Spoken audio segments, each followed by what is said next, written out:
Hello once again, boys and biohazards, and today we will be learning how to read and write circular Gallifreyan. For those of you not knowing, it's stuff like this. It's the language of the Time Lords.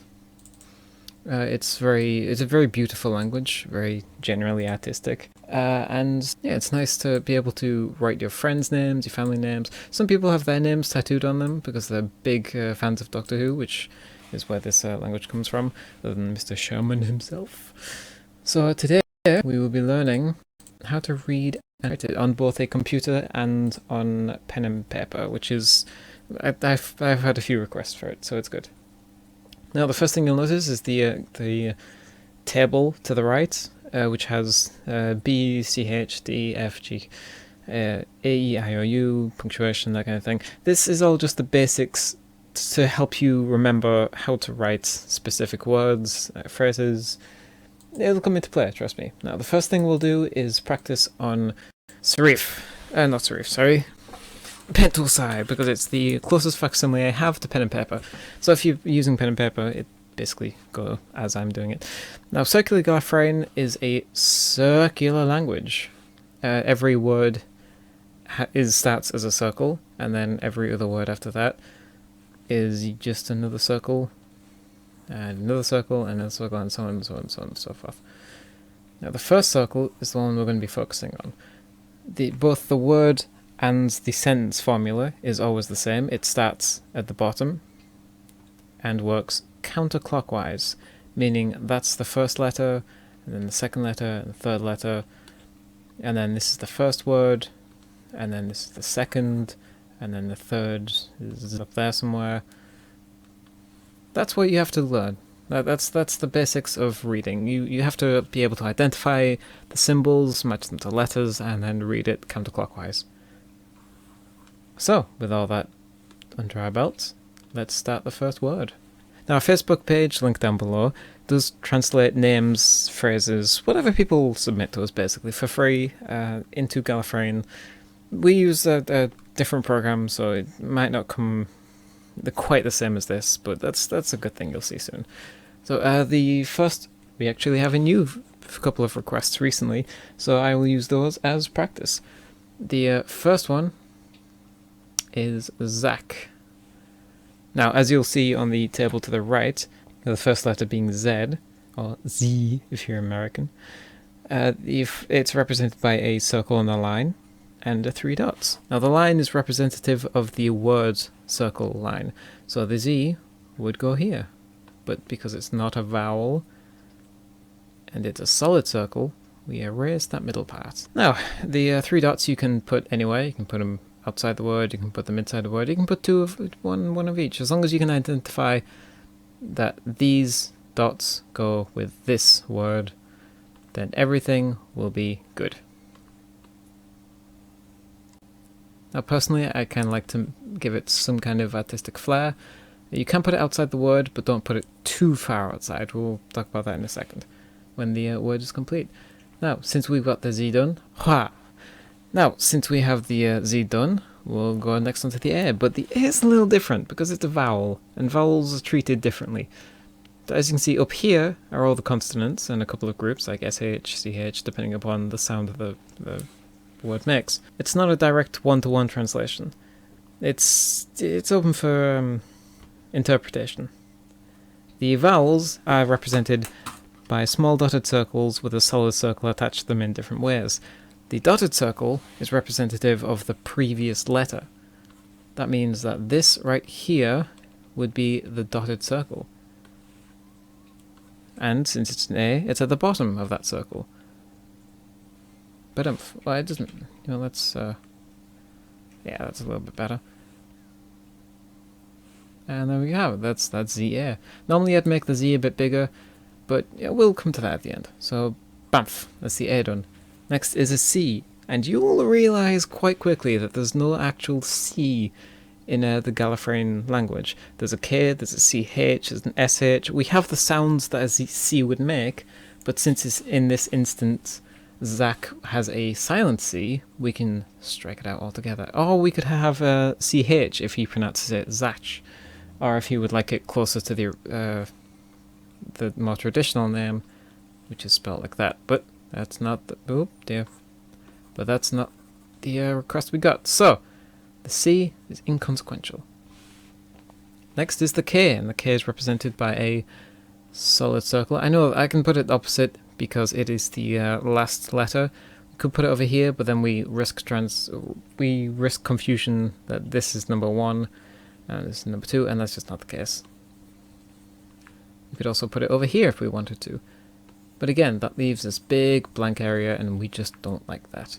So the K are represented by 2 dots. So let's put one here, and let's put one on the line itself. Like an atom. So, that's all the letters of the word, at least as far as we can see. So, we round it off with a completed word circle. That is a terrible word circle. You'll realize very quickly that I'm very bad at drawing circles, and this is why I don't use pen and paper or this program. That's about as good as I'm going to get, I think. This represents that the word is complete, and is also the circle that other words latch onto. And then there's another one in there, blah blah blah blah blah blah. That being said, there is a lot of white space right there. We've got to sort that out pretty sharpish, otherwise the whole thing is going to be a bit bloated and big. Now, as long as you can remember roughly, and this is a lot easier with pen and paper, as long as you can remember roughly... Oh dear, I've drawn on the wrong layer. Roughly how the word goes, you can make it look a little better second time round. Practice is key, as with anything. That has to be at the bottom. I should mention that if the Z was, for example, up here, the A would still have to be at the bottom of the word. However, since the letters point inwards, with this line being now sideways, the A would have to be here, because that is still bottom. As this is bottom, that's bottom. It twists inwards and clockwise, anti-clockwise, pardon. But the Z is not over there, so I have to reconstruct this circle. Yeah, that's about it. It's got a bit of a stomachache, it's fine. And then 3 dots, so one there, one there, one there, and then a K with 2 dots, like one there, one there. And we can just erase the previous one. Yeah, that's pretty nice. And then the hard part is drawing a circle around it. Close enough. There you go, Zach. Well, I mean, kind of okay. Right, well, since we've got that pretty much sorted, let's try for another one. Let's see, what's the next request? Serena, much longer than the last one. Serena. Sorry if you can't read my awful handwriting, but I am on a tablet, so let's make things a little bit tougher. Let's put the density back up. There we go. Right, so first letter is an S, which is a semicircle. Whoop. You have to remember while writing this as well that you should always leave room for more letters, or at least try to.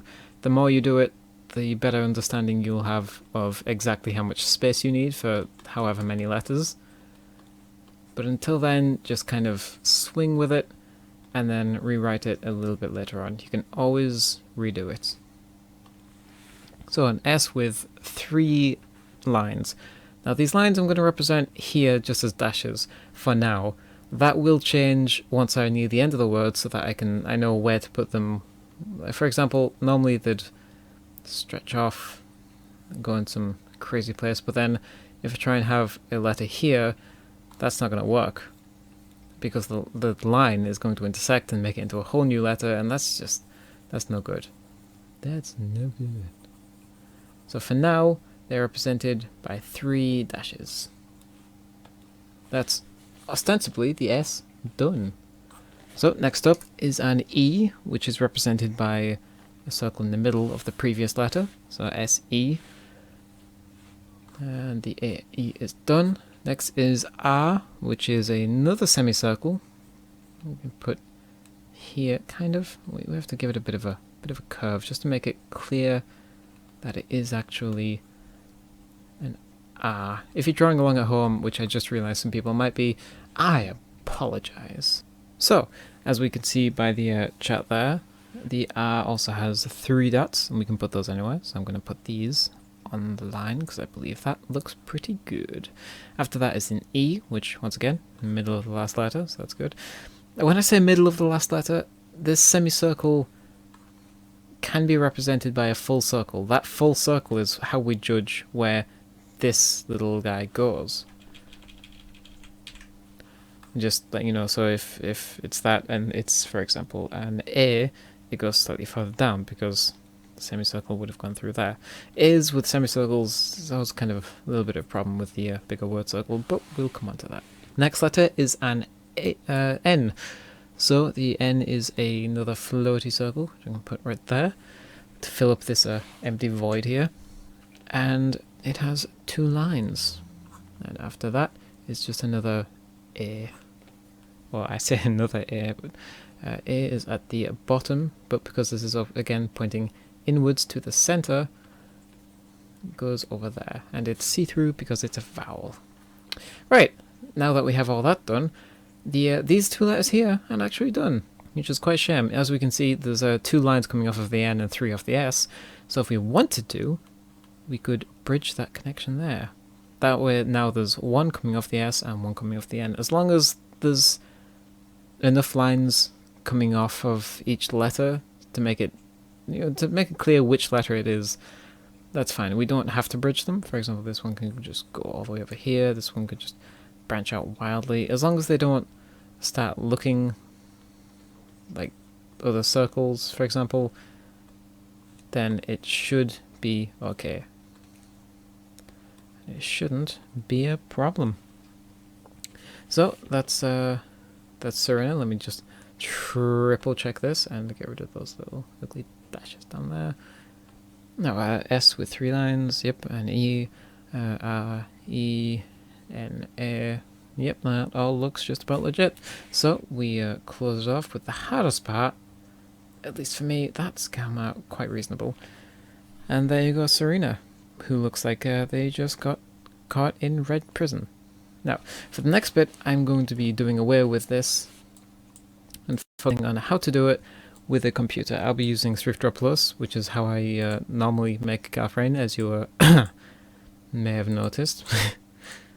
Now, the graph I keep up here, the I's and E's and such down there, and to the left you may have noticed some pre-made shapes that I've created myself, just to speed the process up. Now we have 2 more names to do from the Gallifreyan requests, which is good because that means 2 and 2, 2 on the computer and 2 on pen and paper. Next one is Scylla, which is a beautiful name. So first things first, we need a word circle. So there we go. The first letter is an S, which is a semicircle. So you have. And of course you can see how I've blocked out the rest of the circle on here, but on a white background, it's perfectly fine. So, I also like to do things slightly differently on the computer. I like to do the shapes first and then go background with the dots, dashes, and such like. So, that's an S. And next is a Y, a K, which is a floating circle. And then there's a Y, which is a solid circle on the line. Then an L, which is another floaty circle. And then a E, which is a transparent circle in the middle. And then another R. Well, then a R. An R? An R. No. Something like that. Which I can put around about here, just rotate it slightly. Yeah. Now I'm using ThriftDraw Plus 8.0. I don't know if this software is still available, if it costs, if it's freeware. You're gonna have to find that for yourself, I'm afraid. I got this years and years ago, and yeah, I wish I could help, but I can't. You can probably find a reasonable facsimile out there, at least for the simple shapes. So it shouldn't be too bad. If you try hard enough, you can probably achieve a similar result with paint. So there's that. Now, the S has 3 lines coming off of it, and I can see, yep, no other letters have lines coming from them, so I can just put in the final ones right here.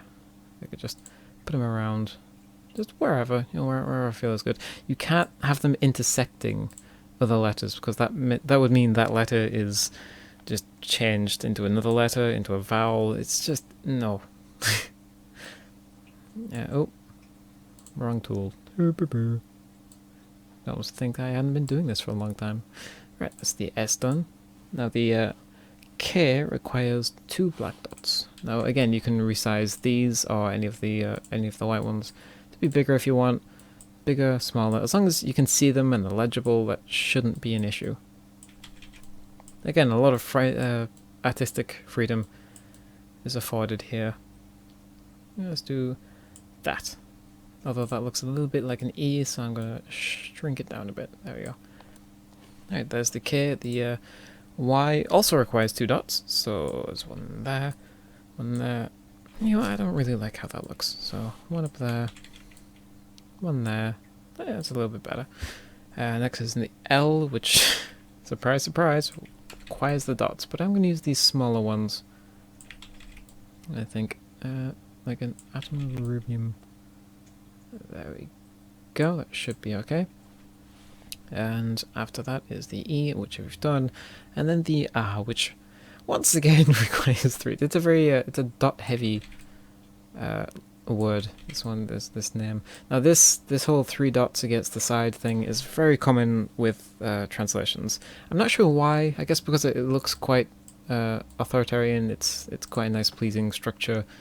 It just keeps them all, intact. I like to be a bit more flary with mine, but whatever works as long as you can read it. Now let's triple check. The S with 3 dots coming off it, check. The K with 2 dots, check. The Y with 2 dots, check. The L and E, 3 dots, E, check. And then the R with 3 dots, check. Alright, now that we know that's all, now that we know that's all done, we can give it just one all-encompassing word circle, making sure that the E and the dot inside it is contained. Alright, there we go. That's pretty nice. Now, for those of you wondering about the punctuation, about full sentences, phrases, stuff like that, I will be going over that in a upcoming video, which I will make quite soon after this one. Don't worry. Hopefully, this will help you translate and decipher Gallifreyan in the future. But you know what? Just in case, let's try just one more, because we have one more name to do. We have Shelly Carlton. So first of all, let's type it up. Shelly Carlton. Let's put it in italics. Shelly is a very dynamic name. It's very good. Now, because this is 2 words, it requires 2 word circles. However, working both at once can get kind of messy, so let's focus on one at a time. First things first, Shelly. So, SH, that's a semicircle. You could do individually S and then H, but that tends to result in the sound of S rather than sh. It just, we do it by the sounds, or what best matches the individual word. It's word by word basis. That's why automatic translations online, apps and such, they rarely get it right. Not only for the line placement, but there's a human element that needs to be addressed. Now, SH has 2 dots. There's 1, and there's 2. SHE, and the E. Once again, you can just resize these to match your needs. Resize these to match your needs. So that's SHE double L. Now you can, there is kind of a addendum here. You can have just L there and then another L, or, and this is coming from the writer himself, you can have it double lined like that. Or if you're using a program like I am, I believe there's, yep, There's something along the lines of that. That you'll see quite often with more higher end translations, so if ever you see that and you're confused, that's what it is. It's just a double letter. Of course, that could be confused as an L and then E, so that's why I typically stick with being safer rather than sorry. So we're just going to do the normal L and then L. Of course, there's only one other letter after that, so I can make it into this kind of pyramid shape for the Y, which needs to be a solid color right at the end. Alright, so dots. I know I put the dots in there, it's I guess kind of habit at this point. SH, E, check. Right, LL, which requires 3 dots apiece, so we can have it like an ongoing pattern, looking like it's going from one place to another. Looks quite good, I think.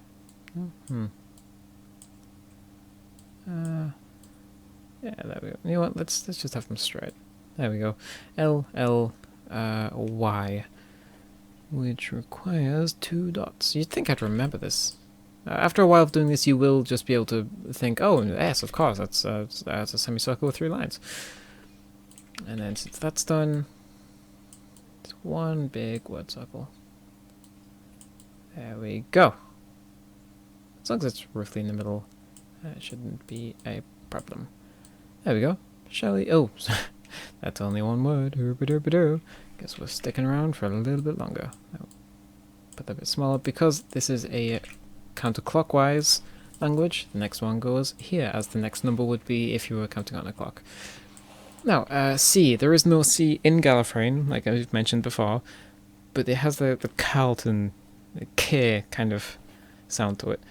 So you can either have a K, which is one of these, and then 2 dots, or there is a workaround here, which not many people do. You can have simply 1 dot.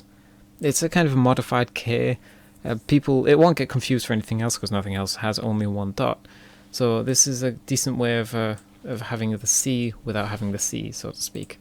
It's not a terribly official way of doing things, but if you're only writing it in shorthand, for example, that's typically how people do it. If you're a stickler for writing it exactly as it's spelled in English, that's the way you're going to do it. But for me personally, I don't think Shelly is the kind of person to judge too harshly when we use a K instead of a C.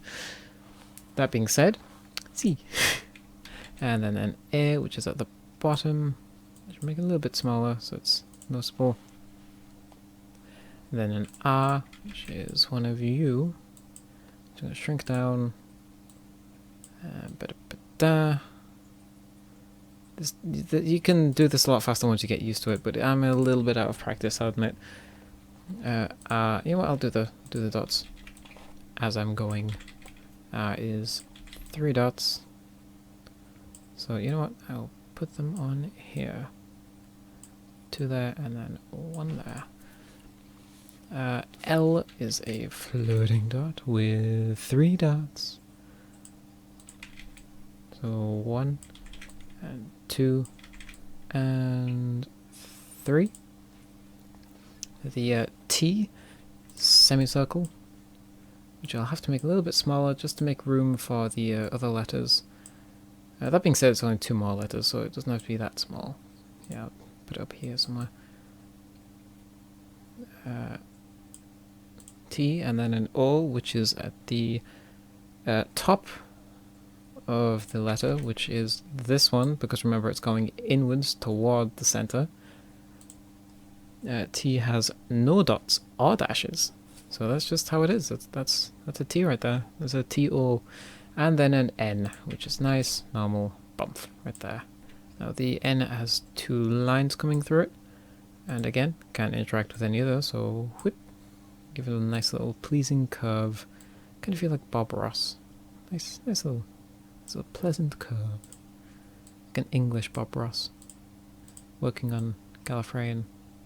It's not really anything like Bob Ross. Also, I don't have the beard, which is a bit of a shame, because a very nice beard Bob Ross has. Or had. I'm not sure if he's He's not around, it's kind of sad. Right, and then word circle around that. And it's done. That is Shelly Carlton. Let me click that. Get the name in here somewhere. Shrink it down so it fits. And then level to the front. And then I group all those. Shrink them down a little bit. And there we have it. Shelly Carlton. And that is the last word. Like I said, if anybody wants to do any... to learn about the punctuation, about sentence structure, stuff like that, then let me know. I'll be making another video after this one, just as a kind of follow-up and going into more specific details on the language. But yeah, thank you. Thank you for watching. He's a bear. His name is Loot. He's a space bear. Alright, goodbye.